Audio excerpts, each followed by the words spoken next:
அடுத்த நாள் வந்துட்டு இந்த அளவெல்லாம் குத்திட்டு வருவாங்க. அந்த அளவு குத்துறத வேடிக்கை பார்க்கறது தான் ஒரு இதே.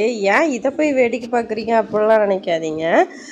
இது வந்து ஒவ்வொரு ஆளுங்களும் ட்ரம்மெல்லாம் பேசி ஒவ்வொரு அளவுக்கு முன்னாடியும் அவங்கவுங்க ஆளுங்க வந்துட்டு மோளடிச்சுட்டு வருவாங்க. எல்லா பசங்களும் இந்த வடையாப்பட்டி ஜன்னமே டான்ஸ் ஆடும். லேடிஸ் தான் அதிகம் ஆடுவாங்க. அத்தனை பேர் வருவாங்க. இதை வேடிக்கை பார்க்குறது ஒரு ஆனந்தம். எப்பயுமே சின்ன ட்ரம்மாக தான் எடுத்துகிட்டு வருவாங்க. இந்த தடவை இந்த வீல் மாதிரி தள்ளிட்டு இவ்வளோ பெரிய ட்ரம்மை வந்துட்டு இந்த நோம்பியில் வந்துட்டு எடுத்துகிட்டு வந்திருந்தாங்க. இதுக்கு முன்னாடி 4 வருஷம் நான் பார்த்துருக்கேன்.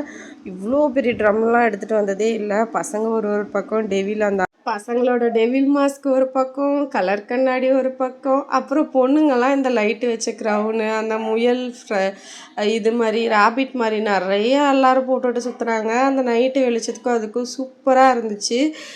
செம்ம டான்ஸ் வைப்பு. ஏன்னா இந்த தடவை ட்ரம்மு பெருசாக வைக்கவும் பொண்ணுங்க தான் பயங்கர நிறைய பேர் பொண்ணுங்க தான் ஆட ஆரம்பிச்சிட்டாங்க. நாங்களாம் ஓரமானு வேடிக்கை தான் பார்த்துட்டு இருந்தோம். இதுக்கு போகிறது தான் ஒரு ஜாலியாக. அன்றைக்கெலாம் ராத்திரி யார் வீட்லேயும் அடுப்பில் எரியாது, எல்லாம் அன்னதானத்துலேயே வாங்கி சாப்பிட்ருவாங்க. இல்லைனா காலையில் ஆக்குனதே வச்சு ஓட்டிடுவாங்க. பொம்பளைங்க அன்றைக்கி தான் நிம்மதியாக உட்காந்து ஒரு 9:30 வரையும் வேடிக்கை பார்த்துட்டு வருவாங்க. துரு ஃபஸ்ட்டு பயந்தான். கண்ணாடி போட்டுட்டு அப்படியே பாருங்கள் பதுசாக என் கூடயே நிற்கிறான்.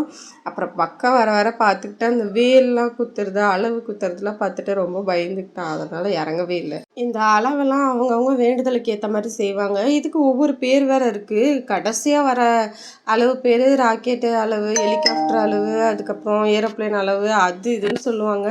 எனக்கே பார்த்தா பயமாக இருக்கும். எப்படா அதெல்லாம் குத்திட்டு போய் அதுவும் டான்ஸ் ஒவ்வொரு இடத்துலையும் 1/2 மணி நேரம் நின்று ஆடிக்கிட்டு தான் போவாங்க. எப்படி அந்த வலியோடு ஆடுறாங்கன்னு தெரியல. எனக்கு பார்க்கவே ரணகலமாக தான் இருந்துச்சு. இவன் வேறு குத்துறத பார்த்துட்டான் துருவு. அதனாலே கொஞ்சம் அவனுக்கு கல் விட்டு போயிடுச்சு. என்னடா இப்படிலாம் குத்துறாங்கன்னு சொல்லிட்டு. இது வந்து கரகம் மாதிரி எடுத்துகிட்டு வருவாங்க. அவங்கவுங்க வேண்டுதலை பொறுத்து ரொம்ப வருத்திக்கிட்டு செய்வாங்க, இல்லைன்னா சின்ன சின்னதாக ஏதாவது செய்வாங்க. நீங்கள் யாராவது அளவு குத்துறதை பார்த்துட்டு பயந்துருக்கீங்களான்னு சொல்லி கமெண்ட் பண்ணுங்கள். எனக்கு அந்த கல்லை மட்டும் கண்டால் சாங்கை பார்த்தாலே இன்னுமே எனக்கு பயமாக தான் இருக்கும்.